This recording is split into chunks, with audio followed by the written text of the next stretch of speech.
Всем привет! Почему одни страны богатые, а другие бедные? Этот совсем не праздный вопрос занимает умы представителей разных школ экономической науки. Особую остроту он приобрел в эпоху глобализации, когда национальные экономики разных частей света слились в единую мировую хозяйственную систему. Казалось бы, участие в международном разделении труда дает каждой, даже самой захудалой экономике, множество преимуществ. Оно позволяет сосредоточиться на производстве наиболее конкурентоспособных товаров и с выгодой для себя обменивать их на все необходимые блага. Рынок вознаградит каждого. А если вдруг оказывается, что кто-то на этой ярмарке возможностей остался неудел, то, конечно, всему виной плохие институты.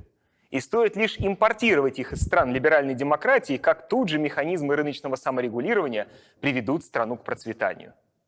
Правда, остается непонятно, откуда берутся сами институты, ведь не боженька же их нам посылает. Политическая, правовая, культурная среда страны – это элементы надстройки. Она формируется базисом, способом производства, который, в свою очередь, определяется спецификой производительных сил и производственных отношений. Большое влияние на эту конструкцию оказывает место страны в международном разделении труда. Современная мировая экономика основана на принципах неэквивалентного, то есть неравноценного обмена. Проще говоря, небольшая ее часть, наиболее развитые страны центра, обогащается за счет отсталой периферии. Периферия передает центру часть прибавочной стоимости, созданной трудом местных работников. Глобальная эксплуатация – явление сложное и многогранное. Она складывалась постепенно и продолжала развиваться всю историю капитализма. Первые отношения дискриминации во внешней торговле устанавливались в условиях колониализма. Сильные европейские страны, благодаря преимуществу в военной технике и особенно флоте, силой подчинили себе значительную часть африканских, азиатских и латиноамериканских народов. Как доказывает Андре Франк, этот момент стал отправной точкой нарастания отсталости этих стран, которые обладали развитыми экономиками и технологическим паритетом с европейским миром. Масштабное использование арабского труда для производства трудоемкой продукции навязывало экономикам колонии монокультурный характер. Такая эксплуатация носила грубую, неприкрыто варварскую форму и была важнейшим условием накопления капитала для индустриализации метрополий. Более изощренные отношения эксплуатации были выстроены уже в XIX веке, например, между Великобританией и ее крупнейшей колониальной территорией Индией. Там возводилась современная транспортная инфраструктура, необходимая для вывоза сырья и ввоза готовых изделий. Финансирование осуществлялось за счет экспорта британского капитала. В счет уплаты долга Индия была вынуждена отдавать Великобритании валюту, заработанную от продажи своего сырья. Распад колониальной системы не отменил отношений глобальной эксплуатации, а добавил им новое наполнение – благодаря развитию мировой торговли, финансовых рынков, а также созданию глобальных цепочек добавленной стоимости. Обобщая, в современной экономике можно выделить два типа отношений неэквивалентного обмена. В рамках первого периферия устанавливает связи с центром по типу тех, что складывались между Британией и Индией. Периферия тут выступает в основном в роли рынка сбыта промышленно развитых экономик центра и отчасти источника ресурсов. В качестве примера здесь можно привести страны Восточной Европы. Другой тип отношений стал складываться в эпоху неолиберализма, начиная с 70-х годов прошлого века. Лучше всего его иллюстрируют экономические связи между США и Китаем, где Америка выступает в роли чистого импортера китайских товаров и одновременно является местом приложения инвестиций, идущих из Азии. Давайте более подробно рассмотрим этот, второй тип отношений, а к первому вернемся в одном из следующих роликов. Первое. В основе отношений неэквивалентного обмена лежит разный уровень технологического развития стран мира. Производства с высокой добавленной стоимостью располагаются в странах центра, низкопроизводительные – на периферии.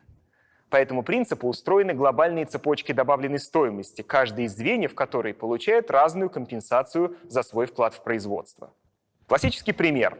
Компания Apple производит iPhone, который продается на американском рынке за условные $500. Сборка этого изделия, как известно, производится в Китае, в прямом смысле слова, руками местных рабочих.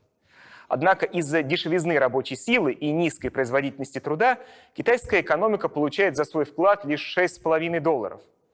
Еще $162 приходится на страны Европы, Южную Корею и Японию, которые поставляют в КНР комплектующие.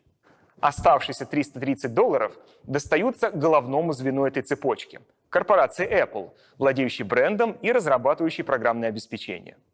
Однако, поскольку готовый iPhone пересекает таможенную границу Китая, статистика засчитывает ему конечный продукт и всю созданную стоимость. Это объясняет большой профицит этой страны в торговле высокотехнологичными товарами, который в 2016 году составил $287 миллиардов. У США, стран ЕС и Японии, импортирующих из КНР готовые изделия, торговый баланс наукоемкой продукции принимает отрицательные значения. При этом в торговом балансе высокотехнологичных услуг, где проблемы учета проявляются в меньшей степени, сохраняется лидерство ЕС и США. Второй инструмент неэквивалентного обмена – структура цен. Цены на продукцию стран центра растут быстрее, чем на товары периферийных экономик. Теоретический базис, объясняющий данный феномен, был заложен еще Марксом в законе о превращении трудовой стоимости в цену производства. Суть его заключается в том, что стоимость, а значит и прибавочная стоимость, создается трудом, а распределяется по силе капитала. Это становится возможным потому, что в капитализме существует тенденция выравнивания средней нормы прибыли между отраслями. В результате капиталоемкие товары продаются по цене выше стоимости, а трудоемкие – ниже. Страны периферии специализируются на производстве трудоемких товаров, например, текстильной продукции. Значит, они будут безвозмездно передавать часть прибавочной стоимости промышленно развитым экономикам центра. В целом, в современном мире наблюдается устойчивая тенденция на снижение цен трудоемких товаров относительно капиталоемких. Также можно обратиться к такому показателю, как условия торговли.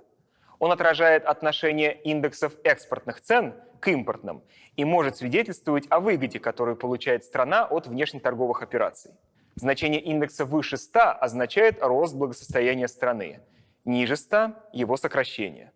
Для Китая, Мексики, Бангладеша, Пакистана и десятков других стран, которые включены в мировую экономику в роли поставщиков трудоемких товаров, условия торговли значительно ухудшались в последние десятилетия, а значит, участие в капиталистической глобализации становилось для них все менее выгодным. Третий инструмент – валютные отношения.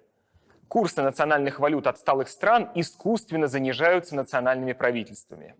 Это делает экспортные поставки более выгодными, поскольку сокращает внутренние издержки компаний, поставляющих товар на внешний рынок, и уменьшает его долларовую цену. Страны периферии вступают в настоящие валютные войны за право продать свой товар странам центра. А издержки таких баталий ложатся на плечи простых трудящихся, чьи реальные доходы тают так же стремительно, как растет прибыль экспортных компаний. На диаграмме точками отмечены страны мира. По горизонтальной оси здесь отложен показатель ВВП на душу населения. По вертикальной – во сколько раз национальная валюта отклоняется от ее паритета покупательной способности с долларом. Линия тренда показывает, чем беднее страна, тем сильнее ее валюта девальвирована относительно американской. Речь в данном случае идет не о слабости национальных валют бедных стран. Проблема состоит в их дополнительном, искусственном удешевлении государствами ради повышения конкурентоспособности во внешней торговле. Наконец, четвертый инструмент неэквивалентного обмена – глобальные потоки капитала. У многих стран периферии, играющих роль чистых экспортеров, постоянно накапливается долларовая выручка. Если она остается в стране, то на валютном рынке возникает переизбыток доллара и, как следствие, укрепление курса местной валюты. Это снижает конкурентоспособность экспорта и заставляет государство способствовать оттоку капитала из страны. В результате экспортная выручка уходит обратно и вкладывается в экономику покупателя. Например, Китай был одним из крупнейших инвесторов в государственный долг США. Правда, в последние годы, когда китайский экспорт снизился, в том числе из-за развития торговых войн с Америкой, отток капитала из Китая значительно сократился. До кризиса 2008 года, который запустил процессы деглобализации в мировой экономике, совокупное сальдо финансового счета стран периферии росло высокими темпами. В то же время у стран центра оно стремительно сокращалось. Это говорит о том, что капитал во все больших объемах уходил из периферии в центр, а развитые страны были главным получателем доходов, создаваемых мировой экономикой. Короче говоря, мировая экономика представляет собой пирамиду, где на вершине располагается богатое меньшинство, а его благосостояние обеспечивается трудом бесправного большинства. Этажи пирамиды прочно скреплены капиталистическими отношениями. И чтобы эти нити не порвались, в каждой периферийной экономике их целостность гарантирует местный правящий класс. Как правило, глубоко компрадорская буржуазия. Он призван охранять и максимально консервировать место страны в отношении глобальной эксплуатации. За посреднический процент он угнетает любые попытки местного населения вывести свою страну из этой системы и сбросить с себя оковы неэквивалентного обмена. Этот фактор в первую очередь объясняет то, почему в зависимых странах периферии нет и никогда не будет даже тех гражданских свобод, которые обеспечены населению сытого центра.